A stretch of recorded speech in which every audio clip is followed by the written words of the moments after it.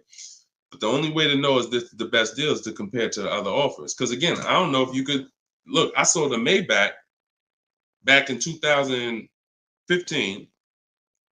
It had a $20,000 rebate on it. So I don't know if the rebates is 15. What if they got a $20,000 rebate on that? Now that was a $260,000 vehicle, but still, you just never know. So I said, if you're going to compare it, you're going to compare offers. He said, yes, I got about 15 quotes. He said, I couldn't find anything under MSRP.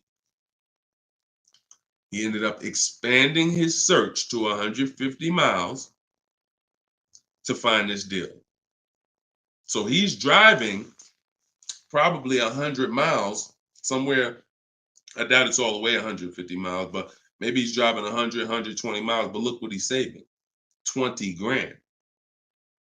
So we don't do local because you only buy your car once every couple of years. So you buy your car from who makes you the best offer.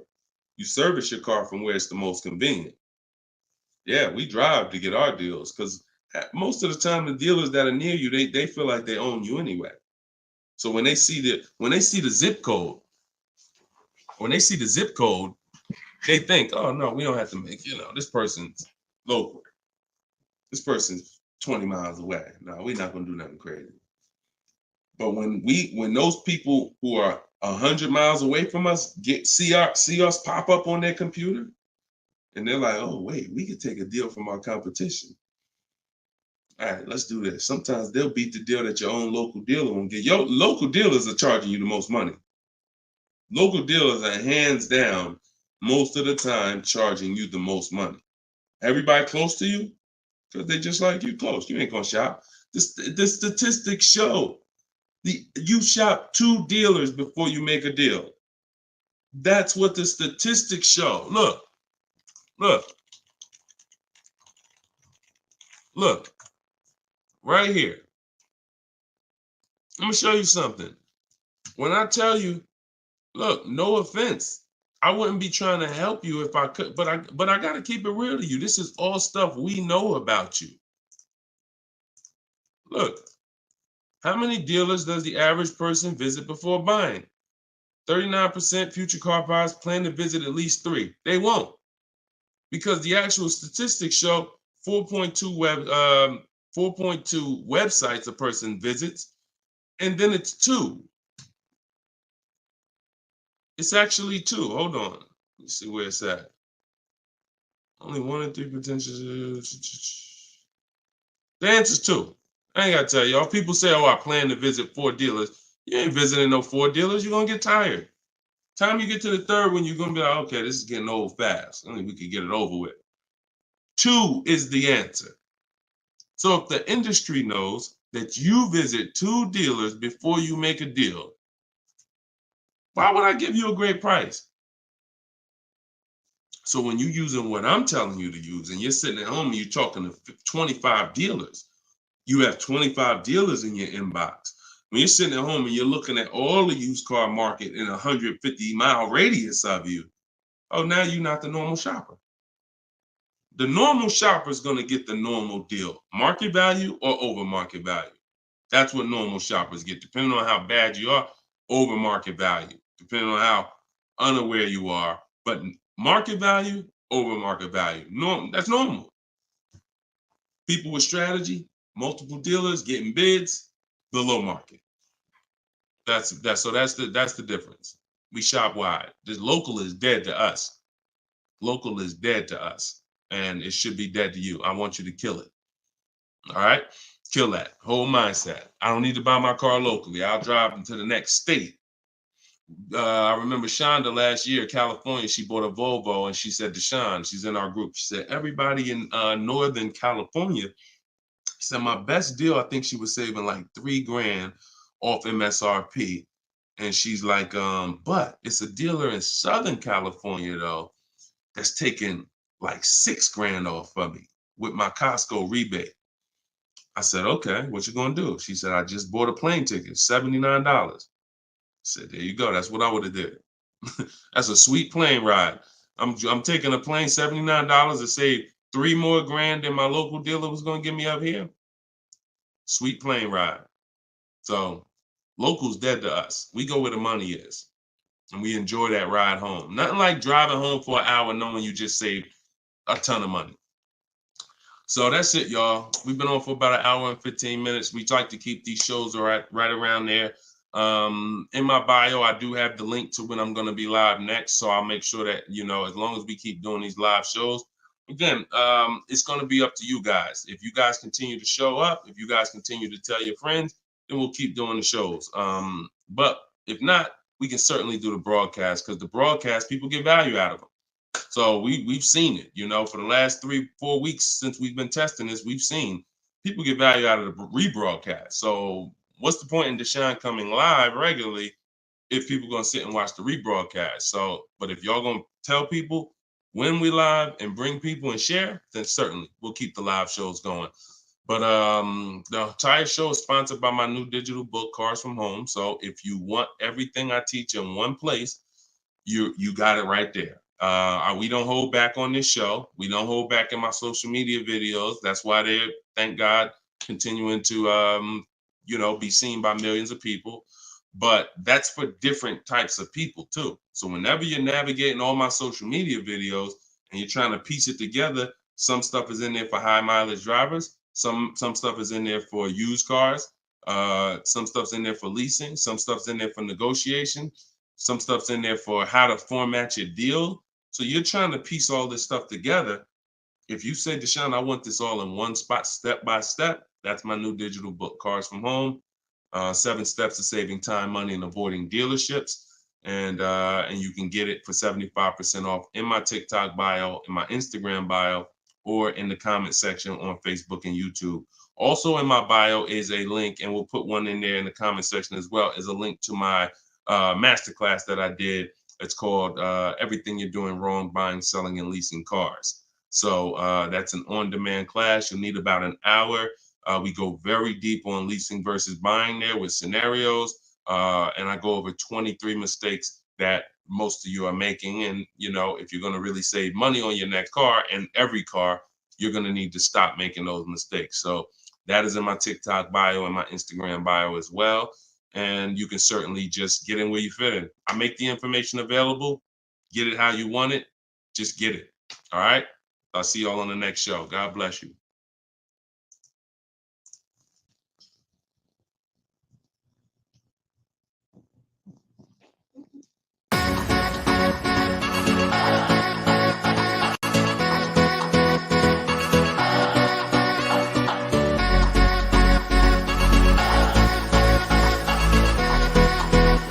The worst possible thing you could say when you walk into a car dealership. I spent 5 years with Mercedes-Benz, 5 with General Motors, and the worst thing a person could say when they walk in is, if you could just get me to this payment, we got a deal. So your loan's probably still like 19, which means you got to pay to get out. You're upside down. It's called negative equity.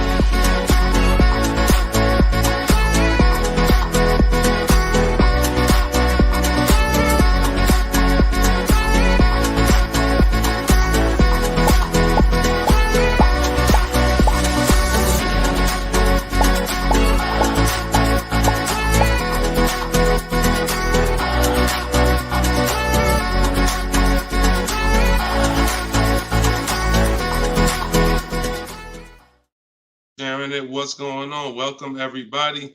This is episode 9 of Car Shopping Questions and Answers. I'm your host, Deshone, publicly known as Deshone the Auto Advisor. We're live now on 4 platforms: TikTok, YouTube, Instagram, and Facebook. And this is our live show. It is Tuesday at noon. We do these shows throughout the week to make sure when you are ready to get car shopping information that no one else is going to give you, you know where to come for it. So you guys can start typing your questions while I take care of the housekeeping. We have Dolan in the background who'll be bringing your questions in. Shout out to the people running the likes up on TikTok. Appreciate y'all tapping the screen. I'm the author of the new digital book, Cars from Home, 7 Steps to Saving Time, Money, and Avoiding Dealerships. And I feel it's only right to start this show with two reports I got, which were great. I had somebody write us and talk about the deal they got on this 2024 Mazda CX-90. MSRP was $44,820. They got a $6,500 discount from home. Shout out to you, Tiffany. I appreciate it. This is what we do. And when we think, when we launched this live show a few weeks ago, my plan was my prayer rather was that people would take the book, use the book, write me your success stories so we can feature you here and feature your deals. These are below market deals. These are not advertised deals. And she got this by handling the process from home, getting multiple offers like we teach. We also had Barrett write his review on Goodreads. So we were 4.94, almost 5 stars. Book is outstanding, a must-have for anyone seeking to buy, lease, or even sell a car. It's presented in a very professional, easy-to-follow, step-by-step manner that covers every situation from buying, leasing, cash, credit, good, bad. Although I've purchased and leased several cars in my lifetime, I learned new tactics to obtain the best value for my money, and it even has a wish list, yes, to help you separate your wants from your needs. Come on, Barrett. Appreciate you so much. Everybody who wants to get your copy of Cars from Home, it's normally $97, but for the next 30 minutes, you can go to my TikTok bio or my Instagram bio, or we have a comment pinned for you guys on Facebook and YouTube, and you can get your book for 75% off. So you won't pay the normal $97. You'll pay $24. But once that timer hits 0, your price is $97, which is still a great price. So now that the housekeeping is done, we can start with the questions. And if you got the first one, Dolan, feel free to bring it in while I put the banner up for those who want to get their book. Okay, is it better to shop online or in person? Well, you have no leverage in person. In person, you're competing with a person who negotiates every day, 2-3 times a day throughout the week. You're no match. I don't care how good you think you are. The best trained professional is just going to be better than you. And that's because they do this every day. Now, the second reason it makes no sense for you is because from a leverage position, you can't put them against their competition. You don't know where the real bottom is. And so you're going to overpay. And even if you get a good deal, who's done this? Be honest. You leave the dealership and you're like, you think we did okay? You think we could have got a little bit more? Think we could have got a little bit more off? That's called buyer's remorse. That's the seeds of buyer's remorse. Anytime you wonder if you could have got more money off, that's buyer's remorse. So we never wonder, and the way you don't wonder is by shopping online, getting multiple offers from multiple dealers, letting people compete for your business, and then choosing the best one. And if you really think about this, this is how you shop for everything in life. This is how you shop in the grocery store. When we go into the grocery store, we're not looking to try to not overpay for the spaghetti sauce, right? We're not looking at hoping that we don't overpay for the grapes today, or let's use for the potato chips we're going to buy, because we already know there's so many options and there's so many people that are competing against each other to sell us something. And that is how you guarantee your best deal, when you have multiple people competing. So when you are leasing a car or buying a car, you need to get at least 5 bids. When you are buying a used car, you need to be shopping wide. You need to be shopping within 75, 100 miles of you. And that's a minimum. And then you need to be looking at all the websites that have used cars, so that by the time you make your decision, you've seen so many options, so many offers, that you have 100% peace of mind. Now, that's just when it comes to buying the car. When it comes to replacing your car, because some of you know there's a word we don't use, it's a T word. It's 2 words we don't use. One is trade, one is down payment. Because we sell our cars, we don't trade. You never get the most money for something trading it. I don't care what you have. You got a baseball card, You trade that baseball card for something, you're not getting the most money for the baseball card. How do you get the most money for the baseball card? Put it on the market. Put it on the open market and let the buyers come to you and see what the best offer is. Never going to be from a trade.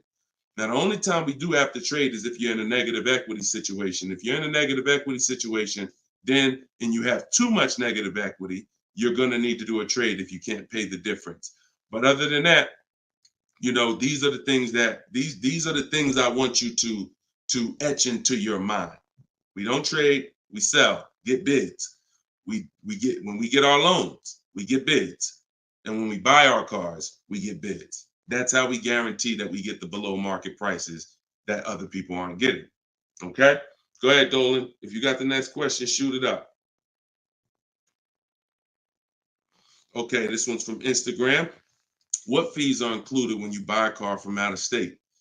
I mean, if you're buying a car out of state, standard fees are, if you are purchasing a car, purchasing, not leasing, standard fees are tax, documentation, DMV. Tax, documentation, DMV. I've worked for a handful of dealers in my life. I've never once had fees that were outside of those fees. Never once. Shout out to y'all running the likes up. Could y'all keep running the likes up on TikTok? And shout out to the sharers. You know we appreciate you. Thank you for sending your friends. Thank you. Listen, you should at least be tagging your best friend. Whoever your best friend is, and hopefully we all have at least one. That's the person you should be tagging. They'll thank you. No one's gonna get mad at you for sharing my stuff with them. I guarantee you that. But shout out to the sharers. I appreciate y'all. So when you are, so that's an indicator. Any dealership that is making up these fees that have run rampant over the last 4 or 5 years, prep fees, marketing fees, internet fees, low jacks, we call that padding the deal. You know, you're just packing on stuff, and what you're doing is you're leaving yourself room to negotiate. We don't like to buy from those dealers because those are 80% dealers. I saw somebody ask yesterday on the show, what's an 80% dealer? We didn't get a chance to get to that question. 80% of dealers will overcharge you. It's a competition. So what you're trying to do is find the dealers who are the best prices. And the 20% are the great people. They're the honest ones. They're the ones who are not afraid to compete. These are the people we want to buy cars from. And so once you find the honest dealer, but you can't walk in to find them. You have to sort for them. Because if me and you are standing next to each other on the street and there's 10 dealers in front of us, and they say to us, 8 of these dealers are overpriced. 2 of them are the best price, but there's no label on them. What's the odds that we're going to walk into the 2 that are the best price? Not really that good, right? But if we're at home and we're talking to all 10 of those dealers at once, we're going to reveal who the 20% is. So that is our goal. Our goal is to always find and buy from the 20% dealers, and we let them come to us through online bidding, through online shopping, never through walking in and dealing. Because if you're dealing, as I said, with a dealer who has padded that deal so much, you go look at that deal and there's $4,000, $5,000, $6,000 in made up fees to pad the deal. There's no amount of discount you can get where you're going to get a below market deal. They've just set it up that way. I could take off $5,000 for you, make you think you won. You're still not below market. So that's the psychological things you have to understand. And that's why we shop from home. All right, shoot the next one up, Dolan. Great question. All right, good question. I see Instagram coming through with some great questions today. Keep typing your questions. TikTok, if my lease is expiring, can I go finance a new car? Is there equity in my lease? Well, the first thing you need to do if you decide, well, first of all, you got a little switched up there. It sounds like you're trying to go from a lease to a finance. That's not usually normal. What's normal is you go from a finance to a lease. Because a lot of you who found out that you're not keeping your cars 8 years, you're breaking the 8-year rule, you're overspending by thousands of dollars because you were taught never lease. So a lot of you have found out over the last couple weeks of shows, or maybe you watch videos, or maybe you went to my masterclass and you found out that that was bad advice. Not only was it bad advice, it was very expensive. It has cost you more money than you should even calculate. It doesn't do you any good to calculate how much money you lost not leasing when you're not a long-term person. But that's the more common path, finance to a lease. To go from a lease to a finance is a different mindset. You go from getting cars, paying a very small amount to drive brand new cars, and then transitioning to a finance. So first step, my process is 7 steps. The first step is always to choose leasing versus financing. Good. Thank you, Mr. Silva. I appreciate you. Shout out to everybody tagging on TikTok. Appreciate you. That's the first step. I call that the most important question. So for everybody's on here who's car shopping, if you're car shopping now or you will be in the next 12 months, type me in the comments. Everybody who is car shopping right now, or you're going to be car shopping in the next 12 months, type me in the comments. And I'm going to give you the first word. And I want y'all to always, when you come on this show, be prepared to dialogue. Like, be prepared to dialogue. Have your hand by your keyboard. You're going to learn a lot more engaging in the dialogue than you will sitting back and just listening. Active learners learn better than passive learners. Okay? So now, all of you who said me, I want you to ask yourself, how many years are you keeping the next car? Because this is the lease versus finance question. This is the lease versus buy. I'm not going to say finance because some of you are going to pay cash. This is the lease versus buy question. How many years are you keeping the next car? Gary said forever. Okay, there we go. So that's a good indicator till the wheels fall off, Joseph on Instagram. I see you. Okay, here's the question. 72 months. Okay, that's 6 years. You shouldn't be buying, Frankie. And I'm going to tell you why in 1 second. As long as it lasts. Now, when you want to try to get a little bit more specific than that, because sometimes you'll buy a bad car. It only lasts 5 years, where if we know we're going to keep this thing long term, we want to make sure we buy a car that's a quality car. That's what we want to make sure that we do. Buy a car that's a quality car. All right. So let's do, okay. So all of you, if your answer, I see you, Andrew, you 6, I see Teresa 10. Okay. Now, here's the rule. I call this the 8-year rule. The 8-year rule is based on when cars lose the most money. So it's not based on, see, some of you have been taught you pay off your car, get the title, do whatever you want. You want to trade it in, do what you want. I'm here to tell you that that's cost you because you don't understand the unseen expense. And the unseen expense is the one that's hurting you. That's depreciation. So the first thing you're trying to get when you're deciding I want a car is, how am I going to avoid big depreciation? Big depreciation. You buy a car for $30,000 today. What is it worth in 3 years? Even if you don't drive it. See, this is these are the things that you've been, oh, well, I want to buy a car. I drive as much as I want. But even if you don't drive a car, if I sat a car right outside your house right now and said, Lily, this car is worth $30,000, and you said, Deshone, I don't need a car. I already got a car. And I said, but it's yours. Here, it's yours. It's worth $30,000. You don't drive it. You come back a year later. What's that car worth?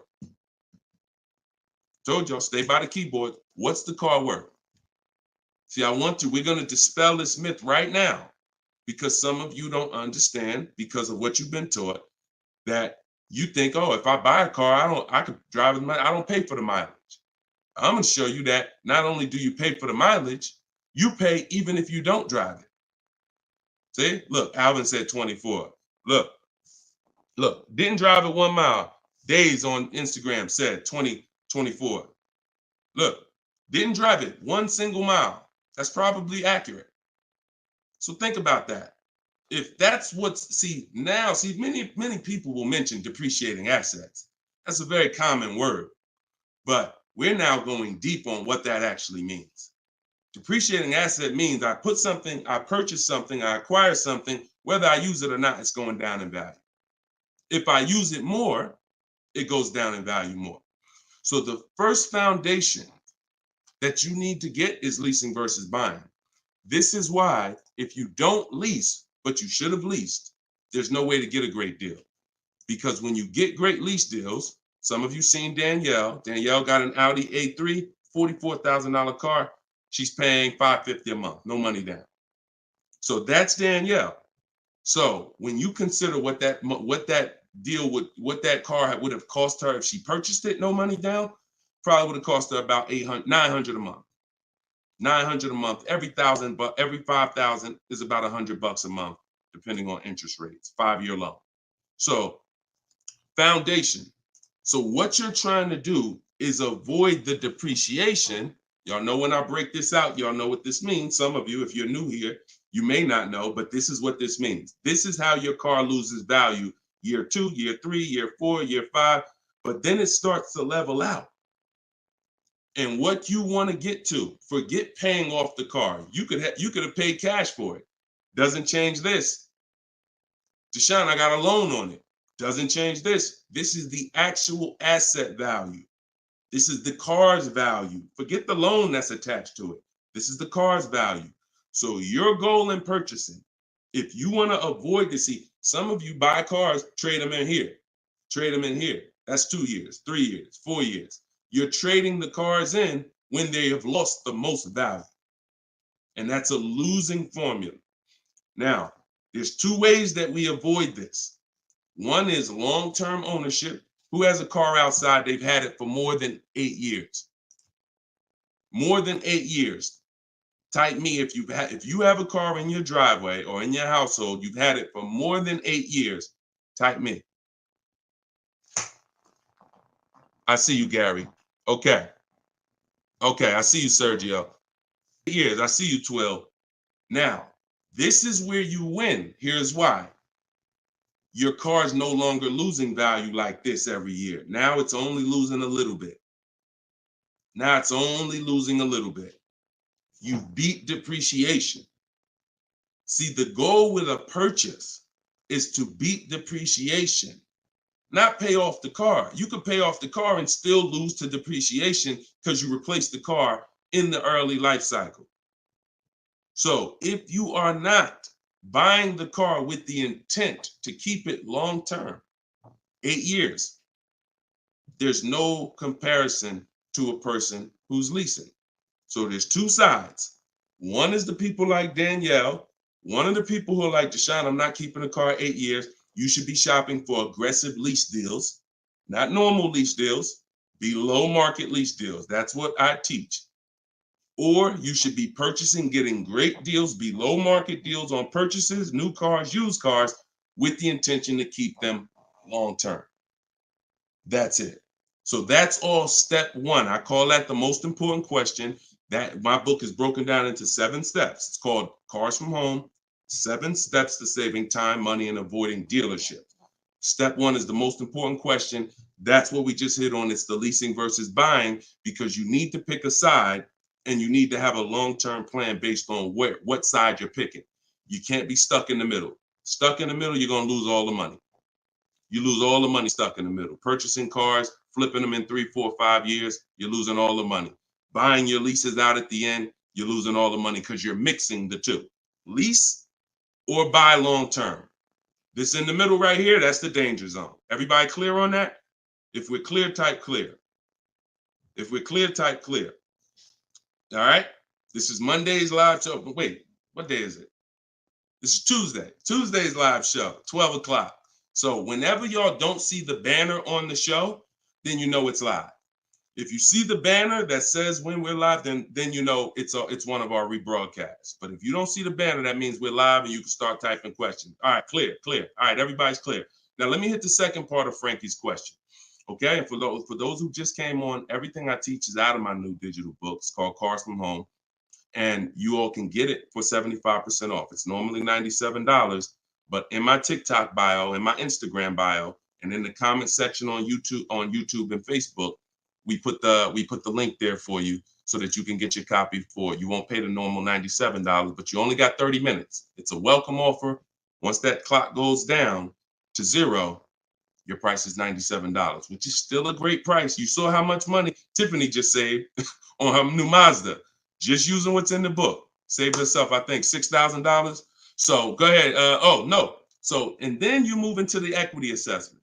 So once you decide, Frankie, which you already said you're only keeping the car 72 months, you should not be purchasing. Because if you purchase, we already went to what's going to happen. You can't win keeping that car 6 years and then replacing it. So you should now be doing your equity assessment, which is calling your bank, get your payoff, and then you're going to go to the cash buying websites. Don't use algorithm sites because they're worthless. Car Guru, Sell My Car, CarMax, Carvana, Driveway, AutoNation, Sell My Car, AutoNation, Sell My Car. 6 offers, 3 are from dealers, 3 are from online buyers, and these are the best offers you're going to get. They'll cut you a check the same day. That's our bidding system. That is how we do our equity assessment. We do not trade our cars in because we're not going to get the money that they're worth traded, which I hit on earlier. All right. I know we got a lot of questions being typed. Dolan, you can shoot the next one in. Okay, this one's from Instagram. I'm looking to lease a GLS 450. Does Mercedes have any third-party restrictions on selling your lease? So I wouldn't concern myself with that. I'm going to tell you why. That's like trying to think about the purpose of equity on a lease is a bonus. Shout out to y'all running the likes up on TikTok. Appreciate y'all. If y'all could keep tapping the screen every couple minutes, if you could just give it a little tap, tap, tap. That just keeps running them up. Just every minute. Every time you hear something and you're like, oh, that was good. Tap, tap, tap. And it'll just keep the likes running up. Keep TikTok notified of what we're doing over here. So you never want to base the car you're going to lease on if it's going to have equity at the end. The benefit of leasing is driving cars for pennies on the dollar compared to what people purchasing them. And you're avoiding depreciation that people purchasing the vehicles are going to take. That's the benefits of leasing. Now, there's a lot of other benefits too. I mean, you're driving a new car. You're under warranty most of the time. Depends on how many miles you drive. So if you drive, 12,000 miles a year, most bumper-to-bumper warranties cover that. If you drive 15,000, maybe you won't have a little bumper-to-bumper at the end, depending on what you choose. Mercedes has a 4-year 50,000 bumper-to-bumper. But the benefits of leasing are what I just laid out. Equity is a bonus. We don't want to look, equity is not something we ever want to base the vehicle we're going to lease off of. It's too many market changes that could affect it. A car could have high resale values now, and then in 3 years it doesn't, which means any equity will be eliminated because of the 3-year-old used car market. So you don't want to shop like that. You don't want to shop like that. Focus on, and what I teach in my book is you're going to pick 3 vehicles. Good to see you, Judith. You're going to pick 3 vehicles because leasing, it's so easy to get a great deal purchasing. So easy. On a new car, forget about it. The bids, forget it. We're going to find the 20% dealers. In my book, I have all the scripts because I don't want you talking. Who'd rather get great deals without talking? Be honest. Who's not a good negotiator? You're not a good negotiator. Type not me. Like you just be honest. I don't ever want you to put yourself in a position where you need to talk. And if you start talking to somebody who's trained to talk and dissect and get information and then tailor a deal, you're going to lose. So in my book, everything is silent. The only people we talk to when we talk to people are managers, because those are different conversations if we need to have them. We're never talking to salespeople besides when we're coming on to test drive the car. We're never talking to salespeople because we just don't know who we're dealing with. So when we're online, we're always typing. That's why I say go online. My strategy is called the 25 to 5. We go online and we contact 25 dealers, go to their website. I have copy and paste templates in there that you just fill in what you want. But if you're going to do it your way, that's fine. But I'm telling you, you don't want to deviate from this format because you're going to get yourself in trouble and you're not going to get the results. You want to be able to connect with a large amount of dealers so that you could get 5 offers, at least 5, because 4 are going to be overpriced most likely, but 1 is going to beat everyone else. So, but when it comes to a lease, there is the lease program that is that the dealer can't control.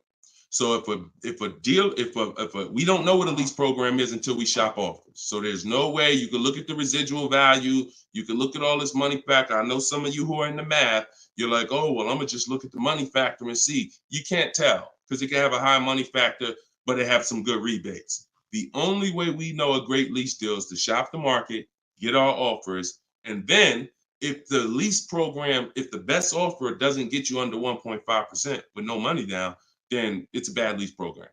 It's a bad lease program. In which case, we move to another vehicle. So I'm not going to ever co-sign leasing a bad vehicle a vehicle with a bad lease program.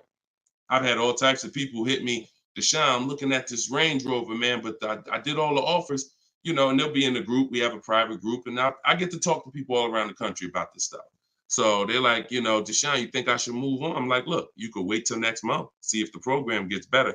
But I'm never going to co-sign signing a bad lease deal. You're paying too much money for a vehicle you're giving back in 3 years. So you're defeating one of the major benefits of leasing. So that's the only reason why we have to have 2 other vehicles that we like when we're leasing. On a purchase, no. One vehicle, pick it, get your bids. One dealer is going to blow everybody else away. But with a lease, you want to have 3 vehicles just in case it's a bad lease program. And if they got a bad lease program this year, maybe in 3 years when your lease is up, they'll have a good lease program. So that's what we do. It's too many cars out here. It's 400 cars out here. 40-something manufacturers competing for our business. Why are we going to get locked on one car? And the reason we're doing this, y'all, is because we're not shopping. You're not shopping. You're not taking the going out for the weekend and test driving cars seriously. You're about to drop 40 grand of your hard-earned money. You need to be, like I teach, shopping and not letting anyone disturb your shopping. If I'm looking for a car, I'll take a whole Saturday and go out or a Monday, and I'll go out and I'll drive 4 cars and be like, okay, that was fun. Don't sit down and don't talk numbers. So let me make that clear. Don't go in there and sit down at the desk and start talking numbers and get a proposal. No. Shop. Once you decide what you want, then we come home and we get our offers from home. All right. Go ahead, Dolan. Next question. All right. When you don't talk, I see a lot of you saying you're not good negotiators. Then you just got to stop talking. Stop talking and start making people bid. You're going to get better deals than good negotiators all day long. Heard you loud and clear on the rebroadcast. I'm here live. All right. Welcome, Jill. Looking for a car now. Profited on a sale, so coming in clean. Need to rebuild credit. Lease cheap car, finance car under 5-6 grand.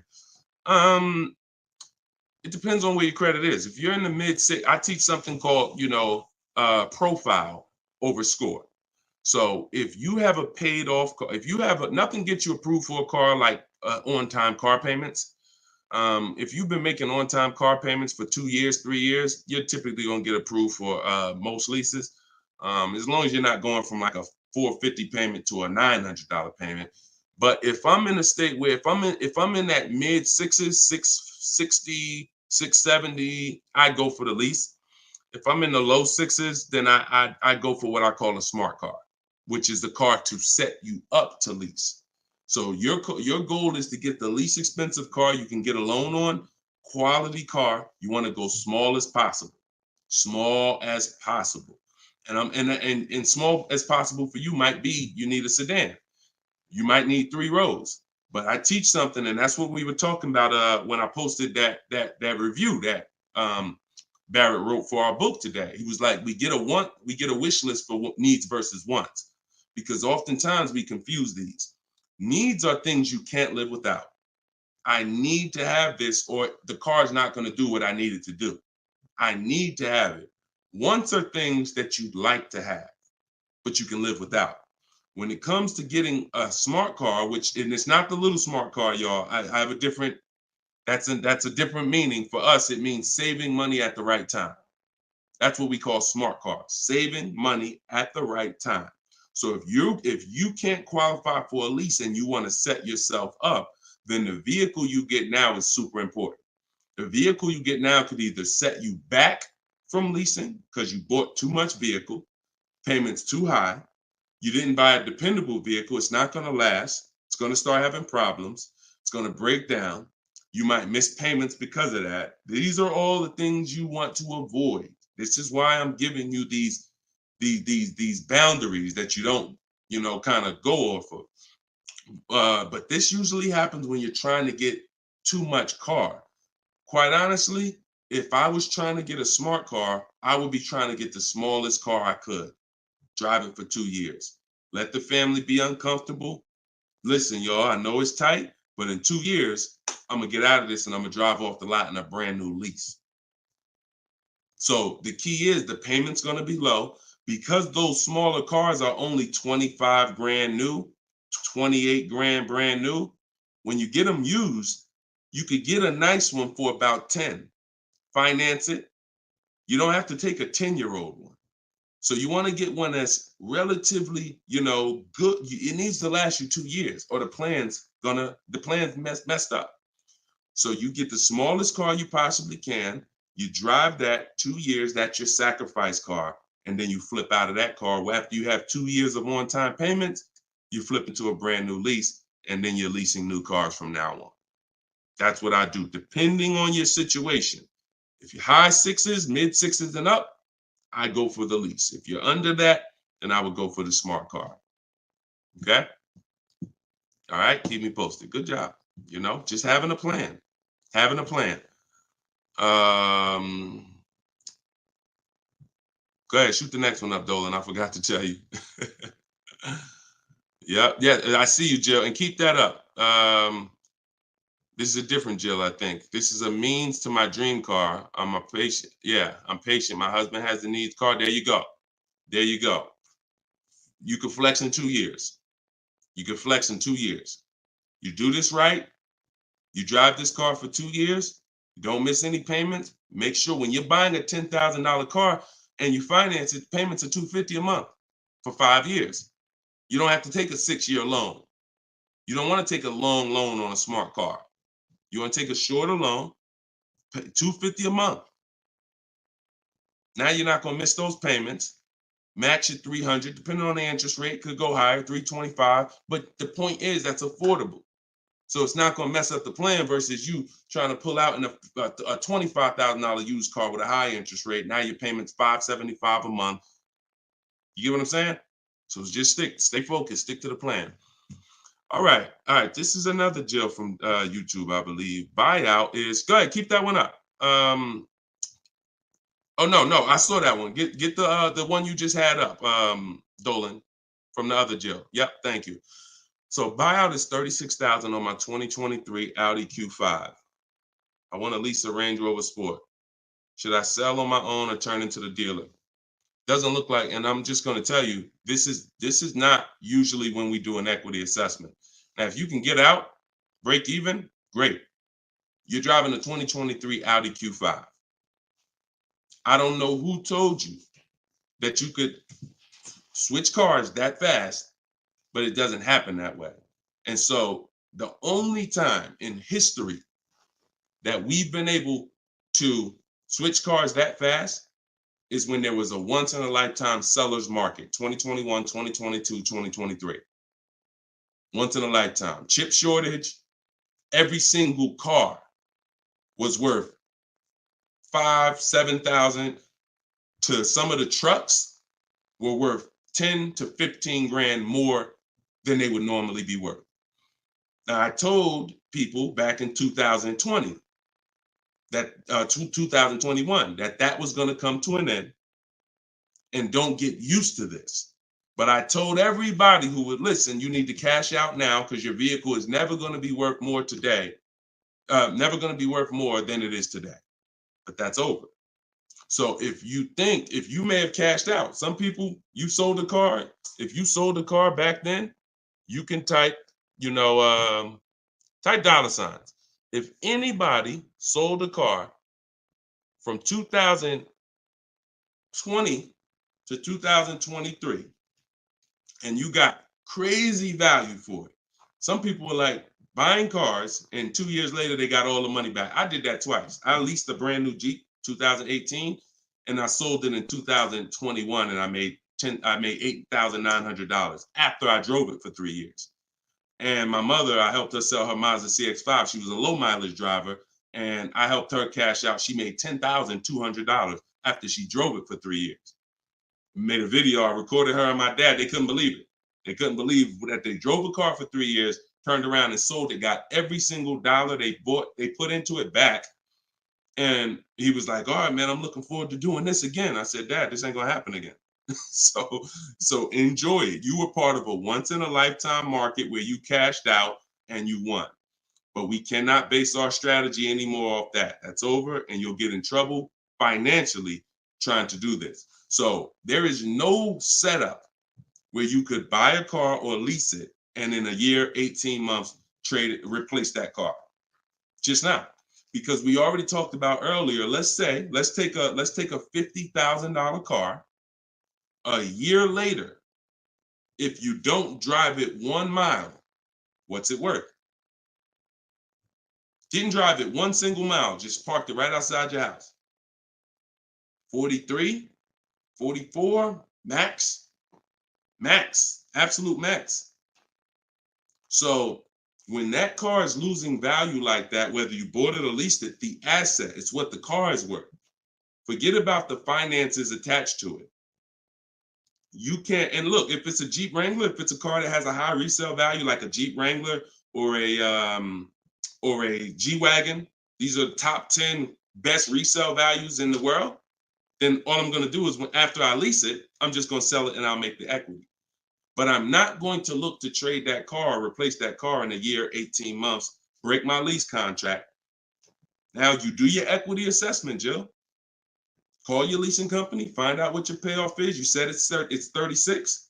Now, if you can get offers higher than 36, then you can get out. Very simple. So get the offers from the companies that I mentioned about 15 minutes ago. I laid out the 6 companies. But when you lease, though, you must put no on those websites. It's going to ask you, do you have owned? Is the vehicle owned, leased, or financed? You want to put owned, because something triggers on their websites. They think every lease has a third-party restriction. Most of them do, but if you just want to find out what the market value is for your car, and if you could get out and make some money or break even, then yes, you can jump out, no problem. But if you see that your buyout is this and all the offers are below that, then what you're now about to do, even if you say, because some people say, all right, well, I'm gonna walk in the dealer, see if they can work a better deal than that. No dealer is going to give you more than the online buyers. So if you run those online quotes and all of them are less than your payoff, all a dealer is going to do is take the negative equity and the desperation for you to get out and roll that negative equity over to your next vehicle because you're desperate to get out for no reason. So that's the real. You can do what you want. I would suggest you don't get out of your lease. You don't break a lease contract until you can financially do it, which means I can break even, I can sell, and I can get equity, or either break even. Break my contract, but I'm not coming up with a dime because a dealer bought my car and I'm out of this thing. That's the only way I'm breaking a lease contract. I'm not rolling negative equity. I'm not going to create negative equity in a lease to get out of a lease early for no reason. It just doesn't make financial sense at all. All right, no problem, Jill. Happy to help. Happy to help. Okay, so that's step 2. See, the equity assessment step, guys, is so important. See, because it's the foundation of our deal. So when you look at step 1, the leasing versus buying question, how many years do you keep in the car? 8-year rule. That's step 1, super important. Foundational of your deal. As I said, you can't get a good deal if you purchase, but you should have leased. Impossible. You got a bad deal. I don't care how much money you get off. Now, second step is if I have a car to replace, I got to do an equity assessment because I need to know, is this car that I'm in going to be going to prevent me from making a move right now? Too much negative equity, I'm prevented from making a move right now. If I can get out, make some money, now I got some money. I can sell. I can put money in my pocket, put it in my bank. That means it's an asset. It's a blessing to me. So your car that you're in could either hinder you from getting a car or it can help you get the next car. That's why we always do the equity assessment before anything else. All right. I don't know why I'm frozen on Instagram. All right, go ahead back in, Dolan. Next question. Okay, now I'm back. I see. I'm just monitoring Instagram. Okay, and just so y'all know, everything that I'm teaching is out my new book. And look, I want to show y'all this. And before, keep that question up. Look, here we go. Boom. Look at that. 4.94. Thank you to everybody. We're higher now. I think we're up to 35 ratings, 28 reviews. So thank you to everybody who's reviewed the book on Goodreads. Appreciate you. And thank you for everybody who's using it. Make sure you are writing me with your success stories. Show me your deals so that I can post them just like I posted Tiffany's deal. But everybody can get the book. You can get yours for it's normally $97. But as our welcome special, our book launch special, you can get it for $24, 75% off in my TikTok bio for 30 minutes, or my Instagram bio, or in the comment section of YouTube or Facebook. We have a comment pin for you. And if you're watching us on TV, you can use your phone and you can scan the QR code here on the screen, and you can get your copy for 75% off. But once that timer hits 0, if you visited that page and the timer it started, once it hits 0, the price does go back up to $97, which is still a great price. It's a great price either way. And it'll be in your inbox in a couple minutes. Okay, this is from Instagram. I use your template in the book to ask for quotes. Their response is the lowest offer you ever received. They are being difficult and giving me their best offer. What's the best way? Use the scripts. It's just conversation. Hopefully you listen and you have a separate email, because you're not going to have intelligent conversation with 5, 7, 10 dealers mixing personal emails. So every part of the system is important, having a separate shopping email. So everything in there is dealers. And now everything they're saying, we have a response for. Every single thing. It doesn't matter. Don't expect 80% dealers to be easy. Expect them to, hey, can we have a conversation? Hey, when can you come in? Hey, this be a whole lot easier if you're here. See, what we already know is we've given them all the information they need to give us a quote. So the best thing, the stages we move through in our conversation with dealers is, who has a car that I want? That's first. Our first set of scripts is designed to weed out the dealers who don't even have a car we want. Nothing to talk about. Nothing to talk about. So there are dealers who won't tell you they have a car. That's why we have scripts. Hey, when can we talk? I'll be handling my whole purchase online. Can you confirm if you have something that matches? Every one of my scripts ends with a question. If you're not going to use my scripts in my book, then you make sure every email you write should end with a question, never a statement. So what you're sitting at home and you are copying and pasting. Very simple. Everything they say, we have a response, because I use those scripts. I'm from inside the dealers for 14 years. I know those scripts. Hey, it'd be easier if you were here. Hey, we only do business in person. Hey, when can I get you on the phone? I promise it won't take long. All of the stuff they're going to say. Hey, we only quote in person. None of the people I'm talking to have said that. So should I remove you from my list? Always ends with a question. So your expectation may be, you thought by sending all the scripts, you were just going to get, oh, quotes coming in, everyone doing this. No, that's why we have scripts, because we keep the conversation moving forward. Everything they say, just go to the script, open the template. And just so y'all know, in my book, one of the best reasons why it's a digital book is because I link you to videos and I link you to documents, and that you can copy and paste. So that what this person is talking about is the templates and scripts that I've created for contacting and having these conversations with dealers. So, but everything they're doing is very predictable. You just change your expectation. I'm going to talk to several people and I'm going to weed this down to 5 offers. And out of the 5, one of them is going to beat everybody else. And then I'm going to use my counter offer calculator that Deshone made to send the counter offers and close my best deal. Take all the emotion out of it. Take all the emotion out of it. You should be emotionless at it. Nobody can hurt you. All right, you're at home in your living room. All right, go ahead. Mike said nobody gives us this info. I sold cars and the dealership wouldn't even give us any insight. Trust me, Mike, I understand, man. That's why I love the 20% of car salesmen and dealers. They love what we're doing here because they know we were never taught this stuff. So we were never taught about leasing, financing. Thank God I was able to learn it, and I was able to, but we weren't taught about insurances, all the stuff that they should be training us on. We weren't taught. So I appreciate you being here, man. All right, go ahead, Dolan. Next question. Great questions today. Great questions. Let's go. I see you. Shout out to the people running the likes up on TikTok. Can y'all just keep tapping the screen every couple minutes if you could? If you enjoying the show, you're getting value out of what we're doing, every couple minutes, if you could just tap that screen and keep running those likes up. I appreciate y'all. It lets TikTok know we talking big money over here. Yep, I see it. Thank y'all. Appreciate you. All right, this is Gary on YouTube. When leasing, is it all about purchase price? No, it isn't, Gary. Great question. When purchasing, it's always about purchase price. All in, out the door, tax fees, everything included. Purchasing is always. Now, leasing, we get our lease offers, and this is where we eliminate the term down payment. We no longer say down payment. I want you to eliminate that word, those words from your vocabulary. You want to replace them with total out of pocket. Total out of pocket.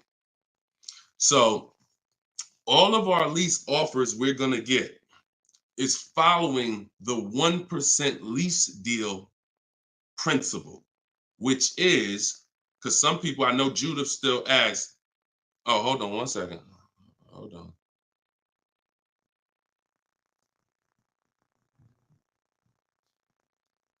Okay, I think my wife's headphones hooked up to the broadcast here. Thank you for letting me know, Judy. So when we're getting, so the 1% lease deal rule is older than, it was around, I think, before I got into the car business at 2006. And what it was is, if your lease payment was 1% or lower of the MSRP of the car, you stole a car. Stole a car. Example, I know if you've never seen a 1% lease deal, let me show you a couple. So this is Greg. Greg, look, first time posting here. I'm excited. My latest lease, graduated. Now we have a particular online, video library here. So when they say graduated, I have a coaching program, and but the steps are the same. So I always say, get in where you fit in. Steps are the same in my book, in my video course. He said, I followed the steps, set up a great lease deal, 36 months, 12,000 miles per year, all said and done. Monthly payments $527. MSRP is $56,275. So when you divide the monthly payment into the MSRP, you're going to get a number. Now, when you multiply that by 100, so I'll give you an example. Let me show you how this works. In Greg's case, I got my calculator up here. I would take 527, divide that into 56,275, which is the MSRP, not the selling price. Doesn't matter the selling price. The MSRP is how we gauge the value. Now, that's 0.009. Then we multiply that by 100, and that gives us 0.93%, which is what he put here in his post. So that's an under 1% lease deal. Look, it was a steal. I think someone messed up on the paperwork. No other dealer came close. There we go. Same thing with Frina. Frina just got a Jeep a little while ago. Look, her deal was better than his, my God. But it's a better lease program. Jeep had a better lease program at the time. So, I mean, she got a $579 a month lease on a $65,950 Jeep Grand Cherokee hybrid. Out of control. So this is how we're shopping. You want to follow the format of the 1% lease deal, which is, I shop with 12,000 miles per year. If I'm doing 18,000, I'll adjust it later. If I'm a high mileage driver, who's a high mileage driver? You drive more than 20,000 miles per year plus. Who's a high type HM if you're a high mileage driver? All right, type HM. You adjust it later.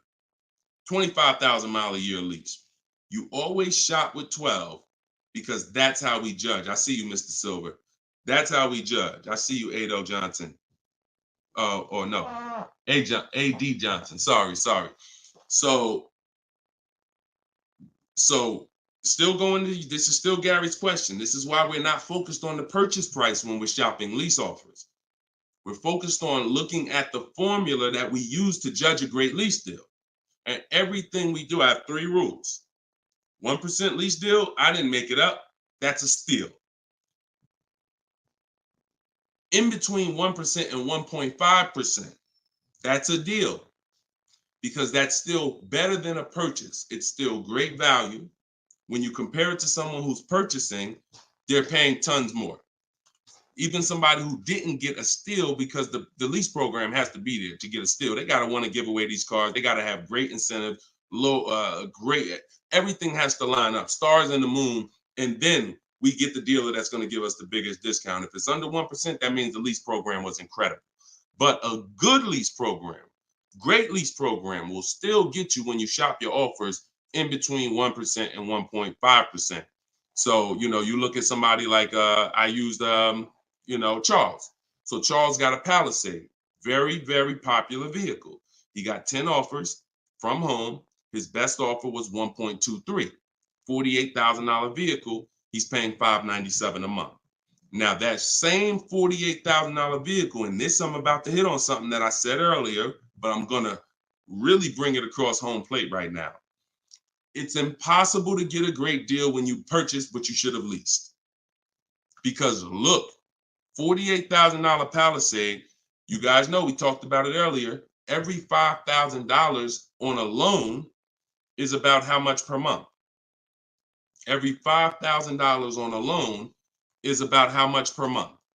I told y'all, stay by the keyboard, because we like to dialogue. So we want to make sure you are always by your keyboard so you could dialogue. Active learning. That's how you're going to get the most out of this show. Active. Okay. Anybody type it yet? Okay. Thank you, Dominic, on TikTok. Yes. $100. So that same Palisade that Charles is driving right now for $597, there are people who financed it, no money down, and they're paying almost $1,000 a month, $900 to $1,000 if they got a 5-year loan. If they took a 6-year loan, they're probably paying $8 something a month for 6 years. He's paying $597. So that's what I say. You cannot. And even when you have a good lease program and you get your offers, 1.23, 1.25, 1.3, great value compared to purchasing that car. You're avoiding the depreciation that someone who's purchasing is going to take, and it's no comparison. So, but there comes a limit. That's the third category. We got the steals, we got the deals, and then we got, I call this, it's time to chill. 1.5%. Above that, it's not a deal. There's no value there. There's very little value there. No, there's no value. And I'm going to tell you why. Just add up all the payments. 1.5%, we're paying too much for a vehicle we're giving back. It's very simple. We're paying too much for a vehicle that we're giving back. When you take hold on, let me get rid of this. Put the banner back up for those of you who want your book at 75% off. Just scan it right there. Once you get above 1.5%, there's no value, because if you take a $40,000 vehicle, a steal at 1% is $400 a month. A deal is between 4 something and 6. That's 1 to 1.5. 600 a month. Now, above 600 a month, let's take 650. That's 650 divided into 40,000. 650 divided into 40,000. That's a 1.6 lease. I never signed it. Never signed it. I'm gonna tell you why. 650 times 36 months, $23,400. $23,400 I'm paying over 3 years for a $40,000 vehicle that I'm giving back. I paid more than half of the vehicle to give it back in 3 years. So those of you who always wondered what the 1.5% rule, I had to create it, because the 1% rule, a lot of savvy people knew about it. But I noticed There was no threshold for when a bad lease deal. When are we at a bad lease deal now? We know what a steal is, but what's the bad lease deals? And when I started looking at the comparison to purchasing and then the giving a car back, once you get up above 1.5%, there's no value in leasing that vehicle. Next. Clear? We don't sign bad lease deals. Only time we did that, I'm gonna tell you something. All through the pandemic, I had people making 5, 7, 10 grand. Kid you not, hundreds of them. If they were making that kind of money selling their leases, then that was the only exception. Some of them will take a 1.6 lease, put money down. Some of that big equity they had that they didn't even know they were going to have, they would put it down to lower their payment. But that was the only exception back then. I never co-signed somebody doing it now. Okay? There we go. Gary, just Gary, in my TikTok bio, are you on my email list? Send me an email. You want the whole, you just send me an email and we'll make sure we get you in. And that's a special price, and I'll get you the special price to join us. Okay. I don't know how, can we communicate on YouTube? I don't think we can. I think we can only communicate. If you follow me on any of the other platforms, Gary, YouTube, TikTok, Facebook, Instagram, they allow those direct messages and we'll be able to see you. Just send me a message and I'll get you some, I'll have the team find some special link to get you in at the at that price. All right. MSRP, Todd, is always the bottom line. Okay, this is a great question. Hold on. We'll pull another question up, but I want to do Todd's question he just asked right here. He said, do you include freight and handling in the MSRP calculations? That's a great question, very common. Let me show you this. When you are looking at the MSRP, y'all, leases and purchases of brand new cars, used car purchasing is different.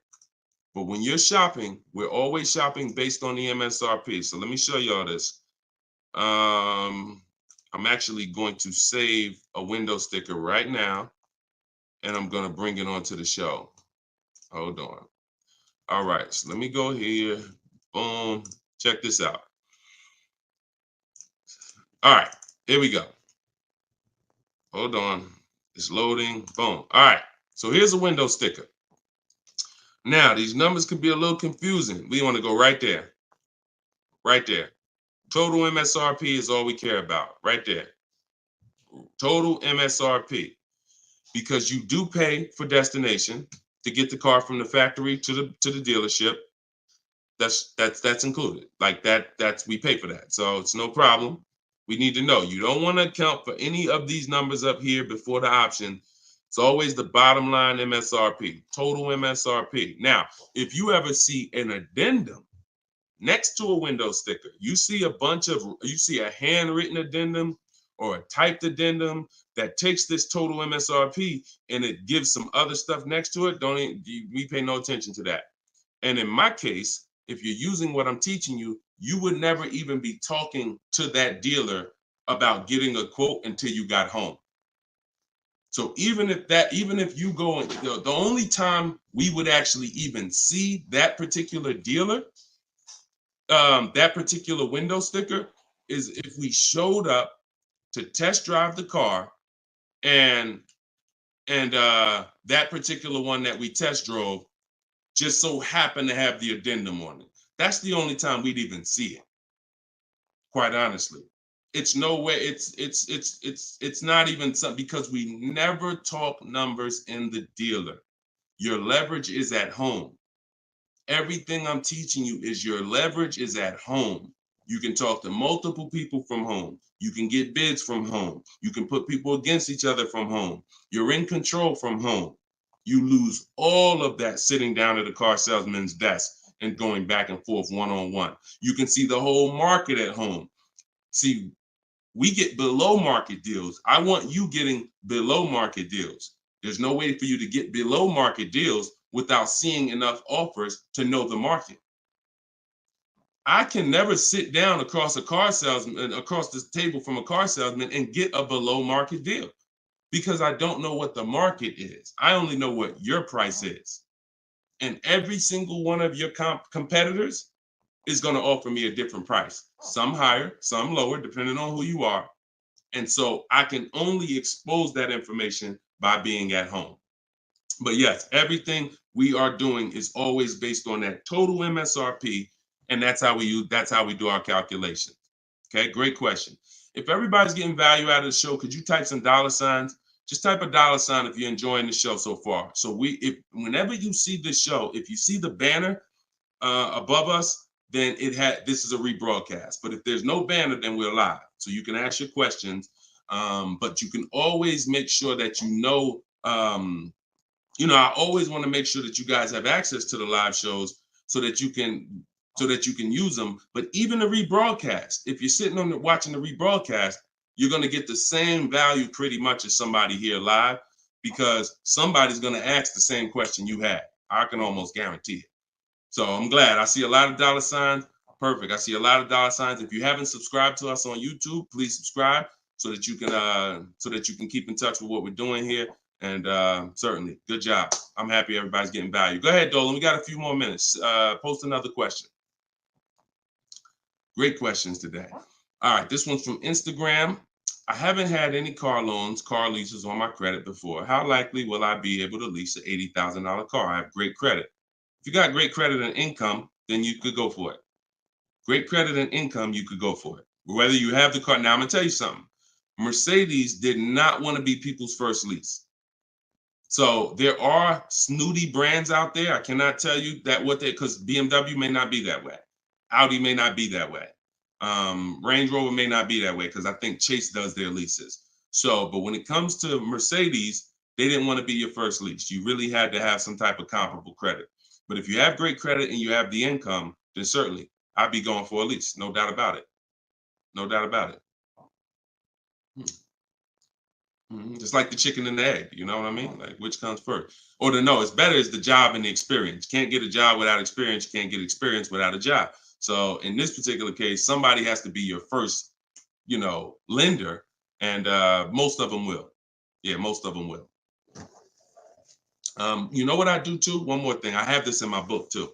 Just so y'all know, every little detail is not left out, because I've been doing this since 2006. I've heard every question, and I knew every question has a place.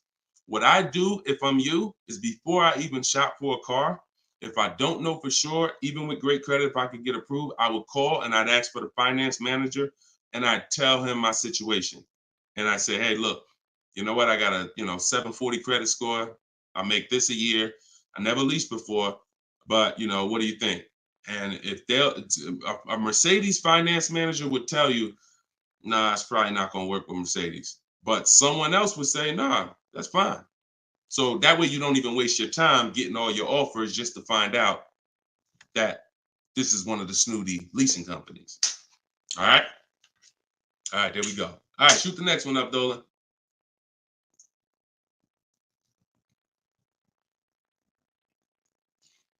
Jason Hughes from IG. 12 to 15K in equity. Great job. Okay. I mean, it's nothing you did, but if you got the equity assessment and you got bids, great job. Now, wait a minute. It doesn't sound like you got bids. And I'm going to tell you why. Because it wouldn't be an equity range. That sounds like an estimate.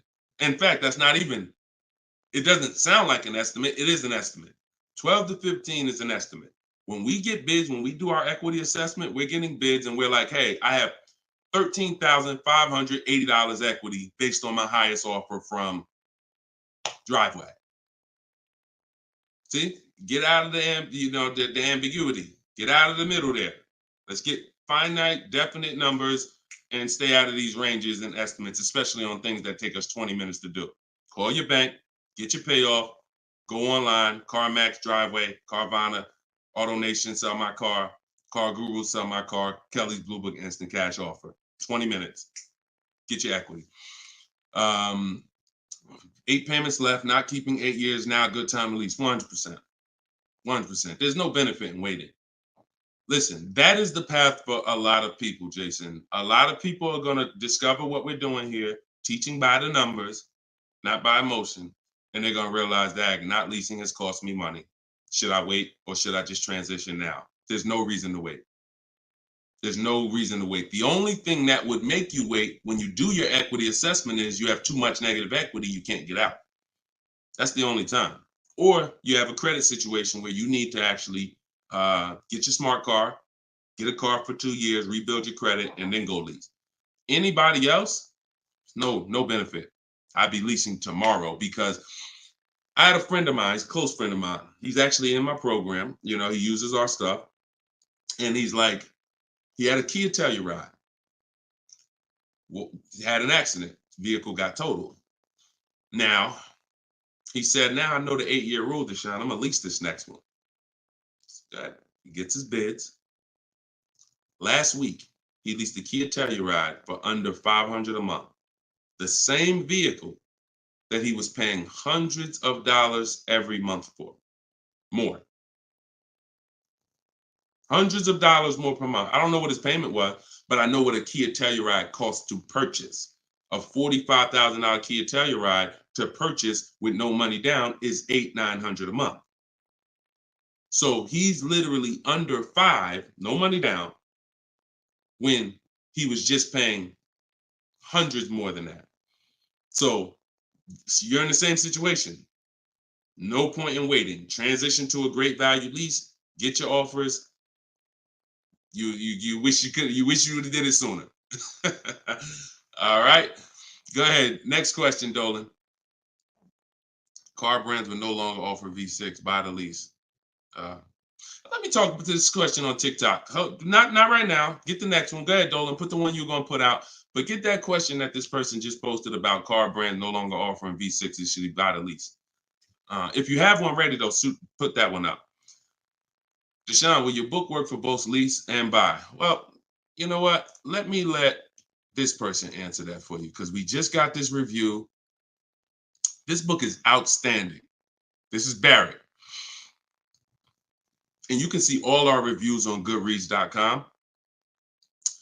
Must read, must have for anyone seeking to buy, lease, or even sell a car. It is presented in very professional, easy to follow, step-by-step manner that covers every situation.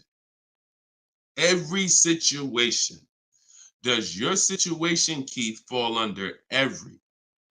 If so, we got you. Every situation from buying, leasing, with cash or credit, good or bad. Only thing that Barry didn't put in there is used cars or new cars. That's in there too. So absolutely. So yes, I'll put the banner back up for all of you who are watching us on TV. You can scan the QR code here with your phone, with your camera, and you can get your book for 75% off, or you can go to deshonesbook.com. We have the link in the comments on Facebook or YouTube for you. And if you're on Instagram or TikTok, you can go to my bio, click that link, and then click the button for the 75% off and get your book for 75% off. You won't pay the normal $97. Okay? But yes. All right. I have a 2020 Nissan Sentra. This is Key. I don't want to butcher your name, so I won't try.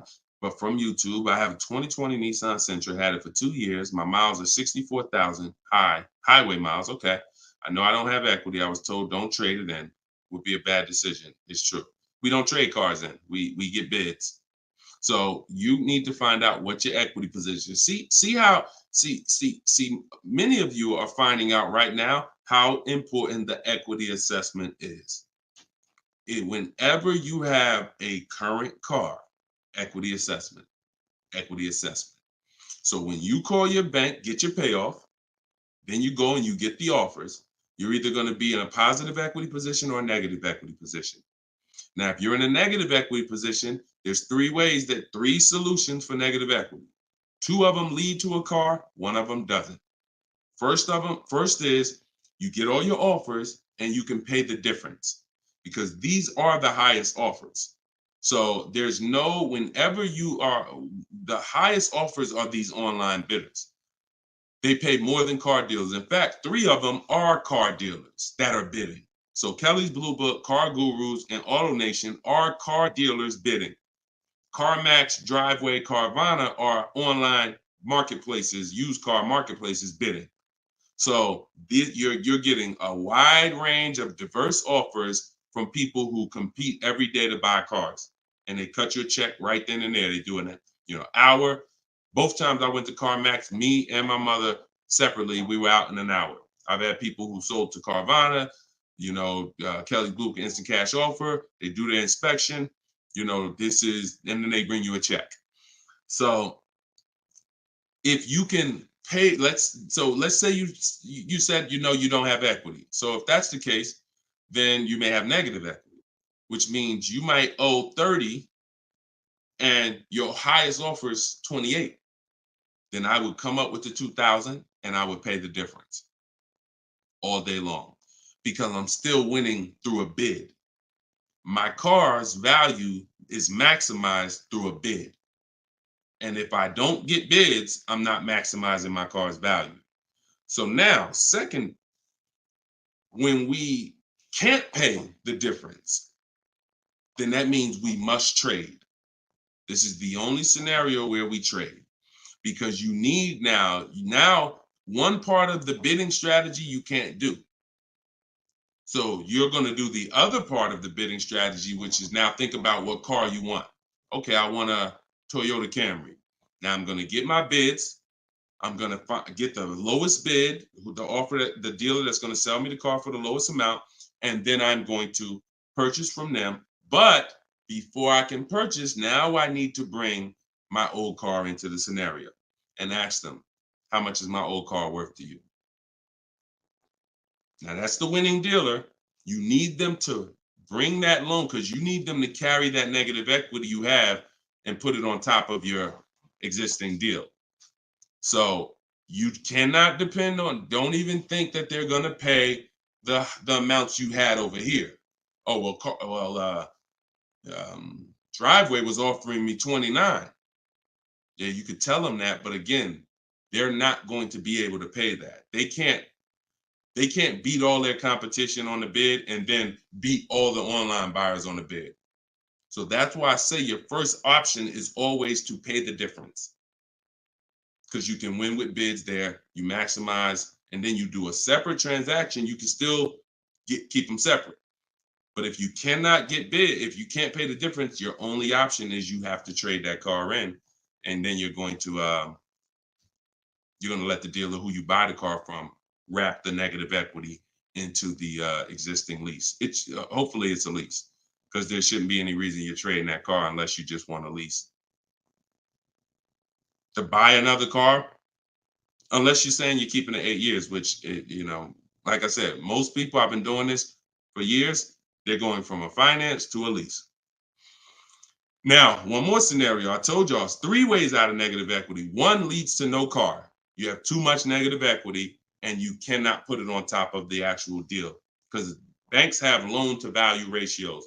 So if you have $10,000 of negative equity, you can't just slap that on top of a $30,000 or $40,000 car.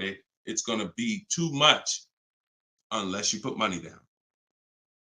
So you can't if you got some cash, you can make the deal happen, but you're not going to be able to do a no money down deal because you're looking to have the bank approve the car, the tax, the fees, which probably another $1,500, and 10 grand of negative equity.